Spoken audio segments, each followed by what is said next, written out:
nuageuse. Dominante grise pour le ciel de votre après-midi, avec de ci, de là, 2 ou 3 gouttes, des embellies, un brin plus généreuse, mais bien éphémère, de la Vendée au Maine. La pluie reviendra par l'ouest avant de s'étendre sur la Bretagne. Le vent de sud-ouest se renforce, il fait plus doux, entre 16 et 20 degrés d'ouest en est. Et cette nuit et demain matin, un deuxième épisode plus arrosé balayera la Bretagne, s'étirant à la mi-journée de l'est du Morbihan au Mont-Saint-Michel, au retour de l'accalmie à l'arrière, avec des rafales de sud-ouest à 80 km/h et des minimales de 12 à 14 degrés. À noter une menace de grand frais cette nuit sur la côte. Vent de sud-ouest 4 à 5 Beaufort, retournant sud cet après-midi, ou d'ouest de 1 à 3 mètres, visibilité réduite sous les pluies. Bonne fête au Bruno et au Ivy. Pour Jacques, Lucette, Robert et Ginette, la vieillesse, ce n'est pas un grand stop.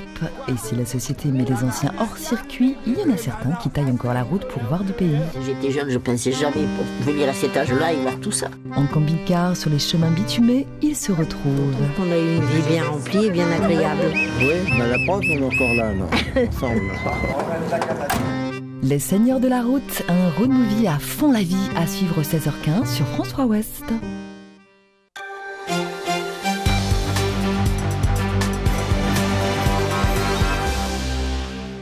Bonjour à tous et bienvenue dans votre Midi Pile Ouest. Au sommaire, aujourd'hui, les salariés de Doux à nouveau devant les prud'hommes pour demander la rémunération de leur temps de pause. Pendant ce temps-là, les salariés de l'usine de Locminé, dont la fermeture a été annoncée cet été, devraient recevoir cette semaine leur première lettre de licenciement. Nous en parlerons avec Daniel Kerdoncuf, délégué CGT sur le site de Châteaulin. Nous parlerons aussi de la disparition de 2 plaisanciers de la Sarthe ce week-end au large de Ouistreham en Normandie. Les recherches en mer ont été interrompues hier. Et puis à la fin de ce journal, nous reviendrons sur la belle victoire de Rennes hier face à Lyon 3-0. Il s'agit bien sûr de foot. Rennes qui est ainsi la première équipe à battre les Lyonnais cette saison. Ce sera certainement une journée test pour les syndicats comme pour le gouvernement. 6 syndicats appellent à la grève demain à l'occasion de la journée mondiale pour le travail décent. L'emploi, les salaires, la protection sociale, les conditions de travail, autant de motifs de grogne. Le mouvement pourrait toucher beaucoup de secteurs avec des perturbations attendues dans les transports en commun notamment, mais aussi dans les écoles. Pour pallier l'absence des enseignants, le service minimum sera mis en place dans certaines communes, mais pas partout, soit parce que cela pose des problèmes d'organisation, soit parce que les communes ne souhaitent pas appliquer la loi. Sylvaine Saliou.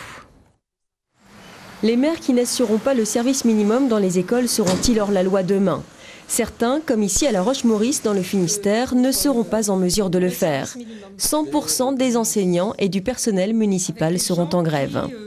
On a fait appel donc à la population pour voir s'il y aurait des bénévoles susceptibles de venir garder les enfants sur le temps scolaire. J'insiste bien sur le temps scolaire, sachant que le personnel de cantine et de garderie est en grève. Et pour l'instant, à l'heure où je vous parle, donc personne ne s'est manifesté. À Brest, même casse-tête. La municipalité n'a trouvé que 70 volontaires. Il en faudrait 400 de plus pour s'occuper des 8000 élèves des écoles publiques. À Rezé, en Loire-Atlantique, le maire, opposé à la loi sur le service minimum, a lancé un appel à candidature pour remplacer les grévistes. Autre manière de protester à Indre, en Loire-Atlantique, les élus n'assureront délibérément aucun accueil dans les écoles. Est-ce qu'à un moment, on ne doit pas se mettre hors la loi ? Aujourd'hui, nous n'acceptons pas de briser la grève des enseignants. Les enseignants font grève pas simplement pour des négociations salariales, mais aussi dans le cadre de l'éducation, de permettre un service public d'enseignement de qualité. Les élus s'inquiètent aussi du flou qui entoure cette loi. Rien n'est prévu en termes de taux d'encadrement ou de compétences de ces volontaires rémunérés. La FCPE, Fédération de parents d'élèves, sera vigilante. Nous exigeons que les personnes qui seront devant nos enfants ces jours-là soient des personnels formés, qui aient une compétence, une vraie compétence dans l'accueil des enfants. Cette première journée de grève sera donc une journée test pour le service minimum et pour certains maires, l'occasion de faire entendre leurs désaccords. C'est un feuilleton à épisodes. Les salariés des usines Doux de Châteaulin et de Quimper dans le Finistère ont rendez-vous au tribunal des prud'hommes cet après-midi. Il s'agit une nouvelle fois d'examiner le différend autour des temps de pause non payés pour lequel Doux a déjà été condamné. Tout cela alors que les premiers salariés du site de Locminé dans le Morbihan doivent recevoir cette semaine leur lettre de licenciement. Retour sur des mois agités avec Géraldine Lassalle. Le moins que l'on puisse dire, c'est que dans le groupe Doux, le climat social est plutôt tendu ces derniers mois. Chez les salariés, la grogne monte et les raisons de la colère ne manquent pas, avec tout d'abord la suppression de 627 emplois en France, annoncée début juillet. En Bretagne, 2 sites sont concernés. Pour Locminé et ses 451 salariés, c'est terminé. Le site de Pleucadec va perdre 62 emplois. 330 postes de reclassement seront proposés, mais seulement 50 dans le Morbihan. Un plan social que les salariés ne comprennent pas. Je ne sais pas ce que je vais devenir. Voilà. Et vous comprenez pourquoi ça ferme? Non, je ne comprends pas. Non. Bah, il emmène ses usines aux étrangers, c'est tout, je pense. Sacrifier les salariés français, ils ne sont pas les seuls. Le groupe a aussi annoncé qu'il quittait l'Espagne. Il n'empêche, depuis qu'il s'est implanté au Brésil il y a 10 ans, une douzaine de sites français ont fermé. Mais depuis l'épisode de la grippe aviaire, le groupe perd de l'argent, encore 35 millions d'euros en 2007. Et cette année, la facture pourrait s'alourdir pour une histoire de temps de pause. Depuis 4 ans, Doux ne les payait plus à ses salariés. Les prud'hommes lui ont donné tort à plusieurs reprises, y compris il y a quelques jours en cassation. La facture pourrait lui coûter au total 10 millions d'euros. Et ce qu'il faut savoir, c'est que le salarié aujourd'hui travaille 2h30 de plus que ce qu'il travaillait auparavant. Donc un travail de plus sans rémunération, ça équivaut à une perte de rémunération. Donc ça équivaut bien à un avantage acquis qui n'a pas été maintenu dans l'entreprise. Aujourd'hui, c'est un juste retour des choses. Donc quand on voit aussi les augmentations de salaire de cette année dans le groupe Doux qui ont été quand même de 0,5%, qui a fait 4 € de moyenne pour les salariés, aujourd'hui ils vont toucher 1000 fois plus. Soit 4 000 € par salarié. Plusieurs dossiers sont encore examinés par les prud'hommes dans l'Ouest. En tout, plus de 1200 salariés pourraient obtenir gain de cause. Alors, invité de ce journal en direct de Quimper, Daniel Kerdoncuf. Bonjour madame, vous êtes déléguée CGT à l'usine Doux de Châteaulin. Vous êtes donc à Quimper aujourd'hui parce que le tribunal des prud'hommes doit se pencher sur le sort de 400 salariés des usines de Châteaulin et de Quimper qui réclament le paiement des temps de pause. Au vu des dernières décisions de justice, vous êtes plutôt confiante pour cet après-midi ? Oui, nous sommes tout à fait confiants pour cet après-midi. Sur le fond, la Cour de cassation de Paris a donné raison aux 5 salariés de Locminé. Donc il n'y a aucune raison qu'on n'ait pas confiance cet après-midi. Combien de dossiers reste-t-il encore à étudier? Combien de salariés encore aujourd'hui? Écoutez, actuellement, il y a 1200 qui sont présentés devant les différents tribunaux des prud'hommes. Sur Châteaulin et sur Quimper, nous avons pu encore comptabiliser une centaine qui sont encore à présenter. Sur les autres sites, il y a certainement aussi d'autres dossiers qui vont se présenter, des gens qui se réveillent un petit peu tard, mais enfin bon, ça ne fait rien, ils se réveillent quand même. Alors concernant cette fois-ci la fermeture du site de Locminé, les premiers salariés doivent recevoir cette semaine leur lettre de licenciement. Le plan de sauvegarde de l'emploi a été présenté fin septembre. C'est un plan qui a beaucoup déçu les salariés. Qu'en pensez-vous ? Tout à fait, c'est un plan qui a déçu énormément les salariés sur l'ensemble de l'US Doux. C'est un plan qui est au rabais. Rien n'a été. Ce sont les minimums conventionnels de la convention collective et du code du travail qui sont appliqués. Il n'y a aucun surplus qui est donné aux salariés. Il y a des exemples 1 200 € ou 1 500 € pour des formations pour des personnes qui ont plus de 50 ans d'entreprise. Je pense que c'est vraiment du rabais. Oui, et peu d'espoir de faire changer les choses là, à ce niveau-là. Peu d'espoir de faire changer les choses parce que rien n'a évolué dans les chiffres qui ont été proposés par la direction depuis les réunions sur ce plan de sauvegarde de l'emploi. Il n'y a pas eu d'évolution dans les chiffres proposés aux salariés. Alors vu le contexte économique actuel, à la fois dans l'entreprise mais aussi au niveau mondial, est-ce que vous avez des craintes concernant l'avenir des autres sites du groupe Doux, ceux de Châteaulin ou de Quimper par exemple ? Oui, bien sûr, nous avons des craintes, parce que les fermetures se font à fur et à mesure. Il y a certainement d'autres plans qui vont se présenter. Je constate, moi, travaillant sur Châteaulin, qu'au niveau de notre atelier découpe, qui est dans l'entreprise de Châteaulin, où on fait également du congelé, il y a des difficultés. Les salariés sont amenés à travailler dans l'atelier congelé. Donc il y a quelque chose qui se passe sur le pôle frais, et ça, c'est vraiment prouvé avec la fermeture des sites. Donc des inquiétudes. Merci beaucoup madame pour ces explications et puis on attendra donc la décision du Conseil des prud'hommes cet après-midi. Merci. Et puis concernant donc toujours la rémunération des temps de pause chez Doux, sachez que les 309 salariés de l'abattoir de Laval en Mayenne qui attendent la décision du Conseil des prud'hommes seront finalement fixés le 5 mars prochain. Alors que la crise touche de plus en plus de Français, certaines entreprises tentent de trouver des solutions pour faire des économies à leurs salariés. C'est le cas de Darras en Mayenne, une petite fabrique de meubles. Ici, depuis septembre, on est passé à la semaine de 4 jours pour tenter de diminuer les coûts de transport. Explication de Pierre-Éric Cali et Rémi Guinet. Travailler plus pour plus de temps libre, c'est un peu le principe. Plus d'horaires au quotidien, mais sur une semaine de 4 jours. Dans cette entreprise familiale d'une quarantaine d'employés, l'idée a été plébiscitée et chacun y trouve ses raisons. Parce que le lundi, au moins, si on a des rendez-vous, le linge, tout ça, ça nous permet de tout faire le lundi. Être tranquille pour la semaine. Une personne comme moi, j'économise 2000 km par an. Je fais 50 km de moins par semaine. Alors c'est quand même avantageux. Et grâce à ça, ça permet de faire du covoiturage en plus. C'est pas mal avantageux.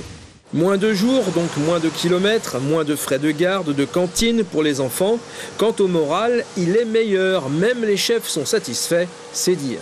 On était déjà un petit peu habitués avant, puisqu'on avait des gars qui travaillaient en 4 jours sur tout ce qui est commande numérique. Donc on avait déjà un peu le planning fait pour, quoi. Et aujourd'hui, c'est vrai que ça se passe bien et on sent les gens déjà plus actifs au travail, plus contents, quoi. Plus motivés. Voilà, plus motivés.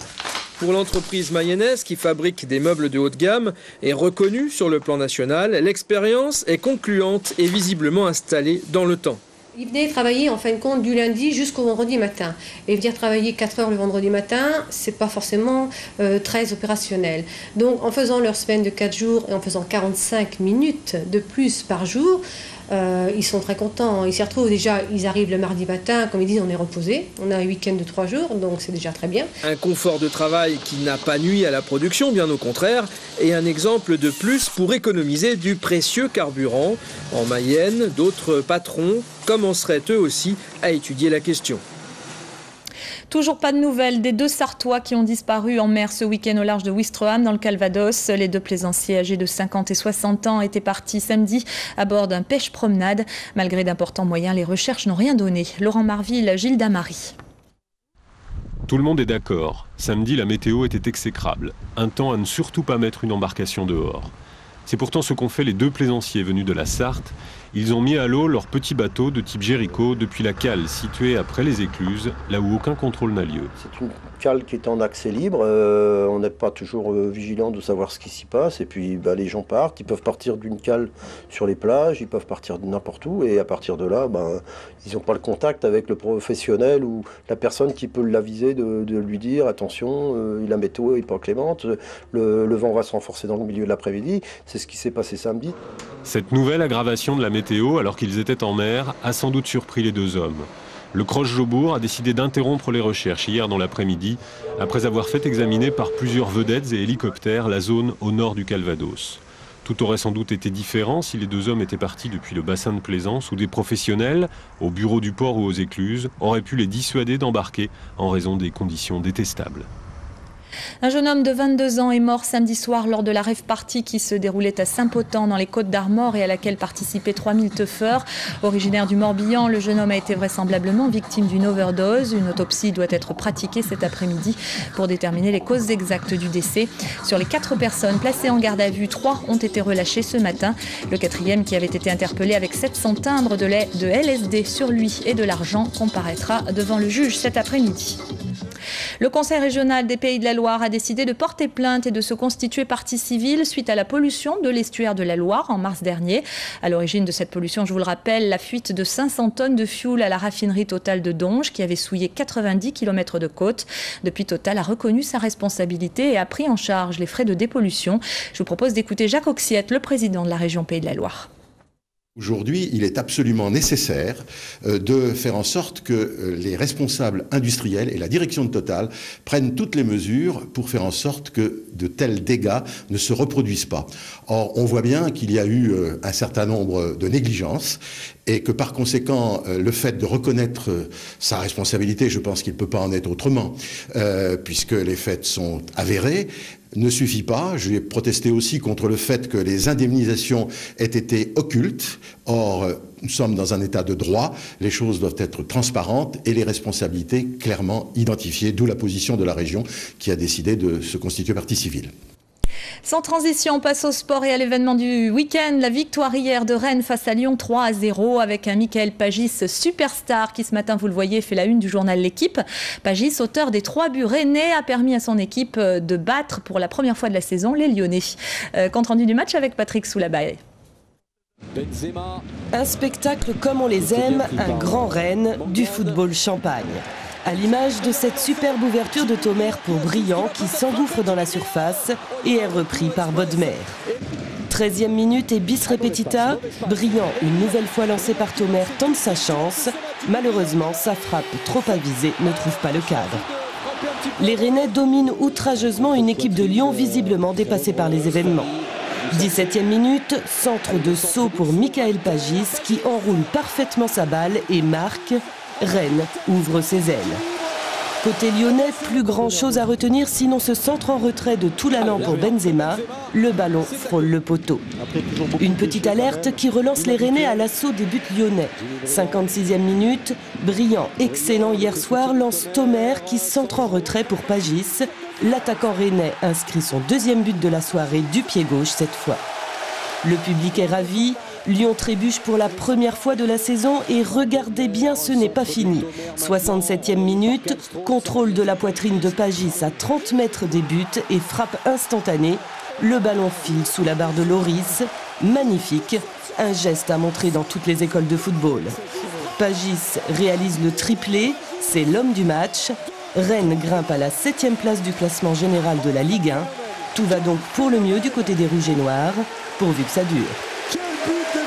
Et vous l'aurez compris, le compte-rendu n'était pas signé Patrick Soulabaye, mais Rosen Kerlan. Ce week-end, plus que gris, était tout indiqué pour fréquenter les salles des ventes. Et à Concarneau, une très belle vente aux enchères a attiré de nombreux amateurs d'art. Parmi les pièces proposées au plus offrant, un tableau de Bernard Buffet, le Moulin à café. Il a été adjugé 78 000 €. Autre belle pièce, vous le voyez, une petite danseuse en bronze d'après Degas qui est partie pour 27 000 €. Fin de ce journal, merci de l'avoir suivi. Dans un instant, vos éditions locales et régionales. Excellente journée et à demain midi pile.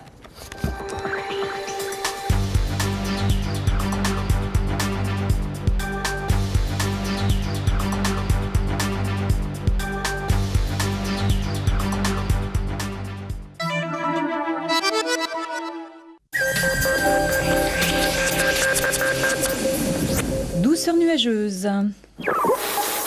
Dominante grise pour le ciel de votre après-midi, avec de ci, de là, 2 ou 3 gouttes, des embellies un brin plus généreuse, mais bien éphémère, de la Vendée au Maine. La pluie reviendra par l'ouest avant de s'étendre sur la Bretagne. Le vent de sud-ouest se renforce, il fait plus doux, entre 16 et 20 degrés d'ouest en est.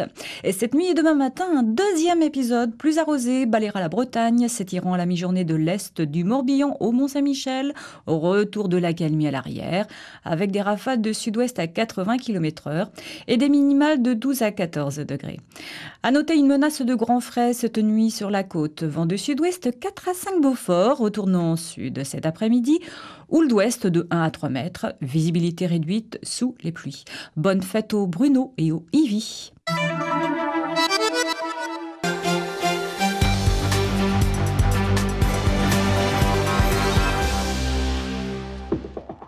Bonjour à tous. Plus de peur que de mal ce matin au Sables-d'Olonne. Le TER vers Nantes a déraillé à la sortie de la gare peu après 7 heures. Il circulait à faible allure, ce qui explique qu'il n'y ait aucun blessé parmi les 200 passagers.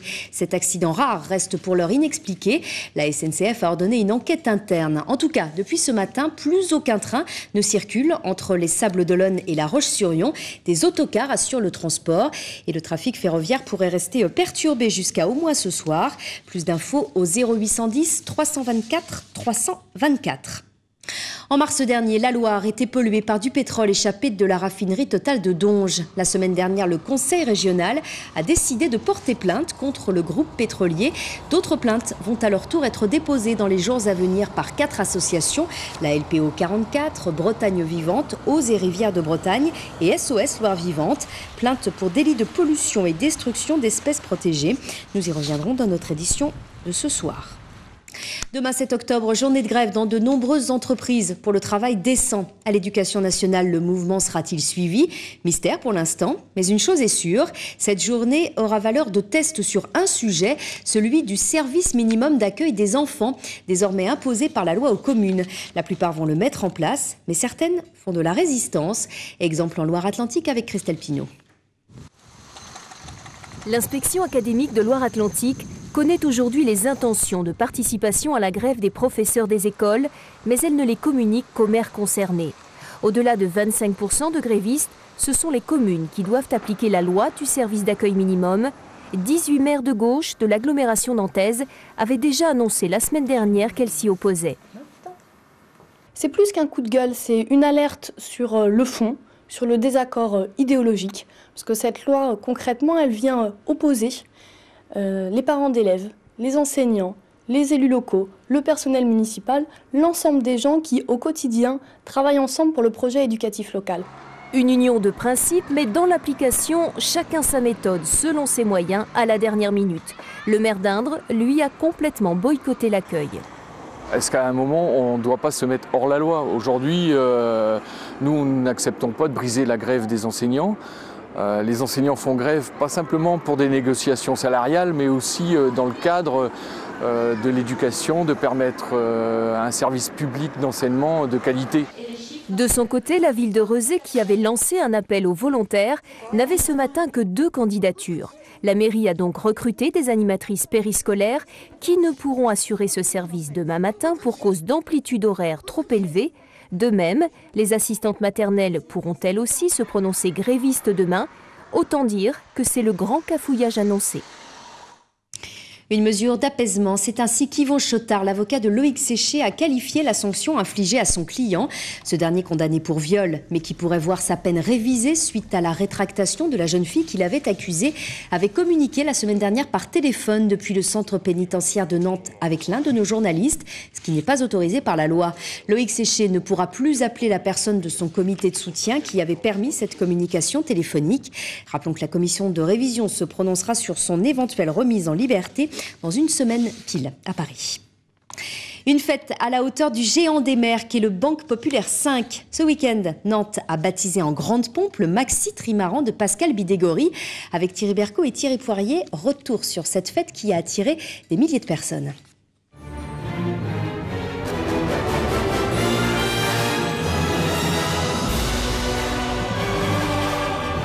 C'est pas un monstre des mers. Non, il est racé, c'est un félin. On ne regardera pas quand il va partir sur l'océan ce monstre. On va regarder un bateau d'une élégance folle, à des dimensions gigantesques, gigantesques comme le sont les rêves d'enfants qui rêvent de la mer des bateaux. Il y a 5 ans, j'ai refait la solitaire de Figaro et je cherchais de l'argent pour faire des beaux projets de voile sur des multicoques et j'y arrivais pas.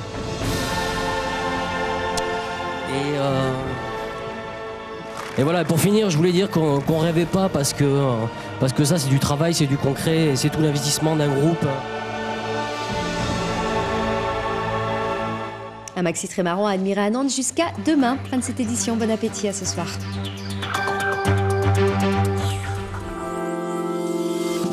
Les Olympiades des métiers à Saint-Brieuc, une compétition où les futurs professionnels mesurent leur savoir-faire dans plus de 40 spécialités. Les Olympiades des métiers, c'est en direct sur France 3 Ouest et sur France3.fr, dès vendredi à 10h25 avec C'est mieux le matin, samedi avec La Voix est libre à 11h30 et l'après-midi à 15h50, émission spéciale avec les résultats de la sélection régionale. Les Olympiades des métiers à Saint-Brieuc, c'est en direct sur France 3 Ouest et on continue sur France3.fr, un événement France 3 Ouest.